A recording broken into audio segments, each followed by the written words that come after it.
Every evening at 6:30, the Rottweiler made a sound. Always the same sound. Always at the same time. The baby laughed every single time. Laura thought it was sweet. Then she recorded it, and when she heard what she had recorded, she had to sit down on the floor and couldn't get up for a long time. Before you watch, remember to like and subscribe so you don't miss another touching story like this one. And write in the comments where you're watching from and what time it is there. He's doing it again. Laura was standing in the kitchen doorway, her phone in her hand, her voice careful in the way it had been careful for 7 months. Bruno was in the living room. He was sitting in front of the front door, the one David used to come through every evening at 6:30. Bruno sat there every evening at 6:30. He had done it every evening for 7 months. Laura had stopped trying to understand it after the 3rd week. Some things she had decided you just learn to live alongside. Bruno was a Rottweiler, 110 pounds of black and tan muscle, a face that had always looked serious even as a puppy, eyes that David used to say could see straight through a person to whatever they were actually thinking. David had gotten him 4 years ago. He had spent 3 weeks researching breeds, reading forums, visiting shelters before driving 2 hours to a breeder in Pennsylvania, and coming home with an 8-week-old puppy that he named Bruno before they'd even pulled out of the driveway. Bruno? Laura had said, "Really? He looks like a Bruno," David had said. She had looked at the puppy. The puppy had looked at her. She had to admit he looked like a Bruno.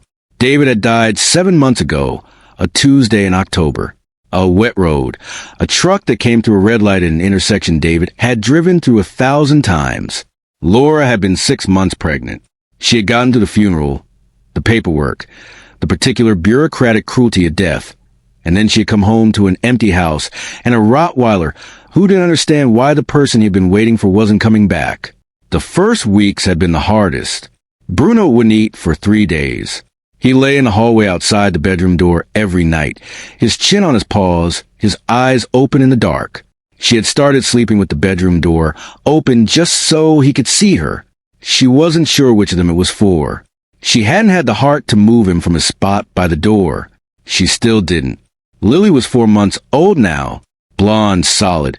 Her father's eyes and a face that still surprised Laura, sometimes with how much it looked like his. She wore a purple onesie that was slightly too big in the shoulders. She had learned to laugh 3 weeks ago. A real laugh, full and sudden, the kind that made the whole room feel different. She laughed at almost nothing. Ceiling fans, shadows, the particular way light moved across the wall in the afternoon. And Bruno. Every evening at 6:30, Bruno made a sound. It wasn't a bark. It wasn't quite a growl. Something in between. Low, sustained, directed at the front door, the way it always greeted David when he heard the key in the lock. And every evening at 6:30, Lily laughed. Not a small laugh. A full one. The real one. The one that made the room feel different. Laura had noticed it the first time on a Tuesday. Lily was in her bouncer, in the living room. Bruno was at the door. The sound happened, and Lily's face transformed into that laugh like something had been switched on. She had told herself it was coincidence. The second time she had watched more carefully. The third time she felt something move through her that she didn't have a name for. By the end of the second week, she had started positioning Lily's bouncer in the living room every evening before 6:30. She noticed other things too. Bruno always turned his head slightly left before making the sound. The direction of the driveway, the direction David's car used to come from. Lily always laughed before the sound finished, like she was anticipating it, like she knew it was coming. She didn't tell anyone. She wasn't sure what she would say. Laura's sister Rachel came to visit on a Thursday. She sat on the couch with Lily in her lap, talking about something Laura was only half listening to when 6:30 arrived and Bruno made a sound. Lily laughed. Rachel looked at Lily, then at Bruno, then at Laura. "That's..." She started. "I know," Laura said. "How long has he been doing this since she learned to laugh?" Rachel was quiet for a moment, and he always does it at the same time. Every evening at 6:30, he sits at the door and... Laura stopped. She looked at Bruno. Bruno was looking at the door. "David used to come home at 6:30, Laura said. Rachel didn't say anything. She held Lily a little tighter. That night after Rachel left, Laura's phone buzzed. A message from Rachel. Laura, I love Bruno, but that sound every night isn't normal. You should talk to someone, a trainer, or maybe it's too much for you right now. Laura read it twice. She didn't reply. She gave herself until Friday. If she still didn't understand by Friday, she would call someone. Friday came. She didn't call. She waited one more week. That night, Laura stood in the living room for a long time. She looked at Bruno's spot by the door, at the exact position he always took, slightly to the left of the mat, facing the door at the angle that would let him see whoever came through it immediately. The angle David had trained him to sit at, the greeting position. She took out her phone. She recorded Bruno making a sound. She listened to it 3 times. Then she did something she hadn't done in 7 months. She opened a video folder on her phone, found a video from 18 months ago. David in the kitchen talking to Bruno. That particular low voice he used with the dog. Lower than his normal voice. Warmer. The voice that was just for Bruno and for her and for the particular quiet of their home. She held the phone close to the speaker. She listened. She played Bruno's recording again, then David's. She sat down on the floor. She didn't get up for a long time. The next morning, she called Dr. Holt. He had been their vet since Bruno was a puppy. Calm, methodical, the kind of man who measured his words carefully and didn't offer more than he could support. She played him both recordings over phone. He was quiet for a moment. "Come in," he said. "Bring both recordings." Dr. Holt listened to the recordings in his office with the kind of attention that made the room feel still. He played them twice. He looked at his notes. "Dogs develop specific vocalization for specific people," he said. "Particularly dogs with strong attachment bonds." Over 4 years, Bruno would have internalized the precise acoustic qualities of David's voice, the frequency, the rhythm, the pattern. He paused. "What you're hearing is Bruno's version of David's greeting, not an imitation. Something closer to an echo. A habit so deep it became involuntary." Laura couldn't speak. "And the baby?" she asked.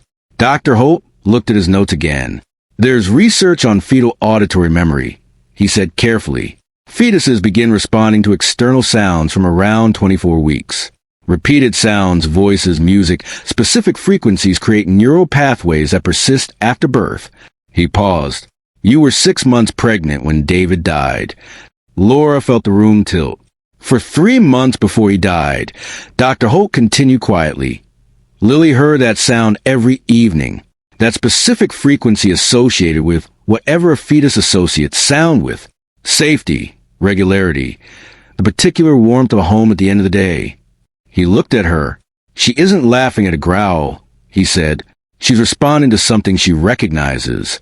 Laura put her hand flat on the desk. She thought about 7 months of Bruno at the door at 6:30. About a baby who laughed with her whole body at a sound that made no sense. About a frequency that had traveled through water and tissue and the wall of a world not yet entered. About a father who had never met his daughter, who had, without knowing it, left something for her anyway. She drove home slowly. She went to the living room. It was 6:24. She picked up Lily and sat on the floor beside Bruno. Bruno looked at her, those dark eyes, that serious face. At 6:30 exactly, he turned to the door and made his sound. Low, sustained, warm in a way Laura had never let herself hear before. Lily's face transformed into that laugh. Full and sudden, the one that made the room feel different. Laura pressed her face into Bruno's neck. He leaned into her just slightly, just enough. Lily reached out and grabbed a fistful of his fur, still laughing.